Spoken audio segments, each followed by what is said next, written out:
Hey, it's Pastor Dan from Dexter Gospel Church for the Proverbs Practical. I appreciate you watching. This proverb today warns us that taking advantage of the poverty of people around us will not get us ahead in the long run. We're in Proverbs 28, verse 8, and it says, "He that by usury and unjust gain increases his substance, he shall gather it for him that will pity the poor." So time and again in the law, the Jews were commanded not to charge usury, especially of other Jews and especially of the poor. The two words here for usury and unjust gain both speak of charging interest. The first one speaks of financial interest, and the other one speaks of interest in kind. That is, like you loan them a bushel of corn for planting, and in harvest you expect them to return 2 bushels of corn. There's a fair bit of disagreement about whether usury in the Bible is speaking of it being wrong to charge any interest at all, or whether it just means exorbitant high interest rates. This issue is addressed in the book of Nehemiah, where the country was just falling apart because of the predatory lending practices of some of the wealthy people. But even there in Nehemiah, it doesn't clarify for us especially. Just demonstrates how disobeying these commands created poverty and slavery and conflict. But the reality is, in Israel at this point in time, nobody's policing this very well. There's no regulated banking industry, there's no FDIC, there's no Savings and Loan Administration, there's not even banks in the sense that we think of them today. There were simply people who had stuff and people who didn't have stuff. And the people who did have stuff would sometimes let the people who didn't have stuff use stuff, but only if they gave it back, and usually also gave them back even more than what they had borrowed in the first place.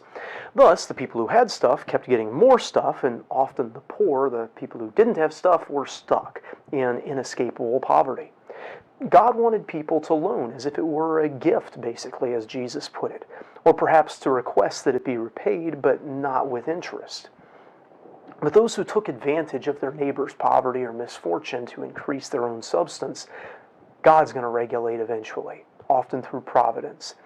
God would bless those that helped the poor, and instead of those that would capitalize on their poverty. Sometimes He does this through governments and regulations, and sometimes He does it through the subtle workings of human decisions and interactions. He is quite capable of seeing that those who gather their gain by taking advantage of poverty end up losing it in the long run.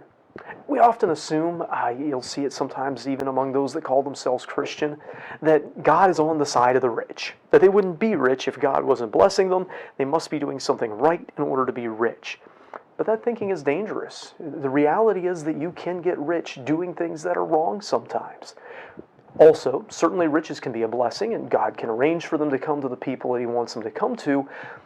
But at any given time, that rich person may be gathering something unethically that God will eventually put into the hands of someone who will do what is right with it. Someone ethical, someone merciful, someone who will help others with it, not just themselves. When we look at the snapshot view and see that someone is rich, we can't make assumptions about whether they are blessed of God or whether they're a bad person or a good person.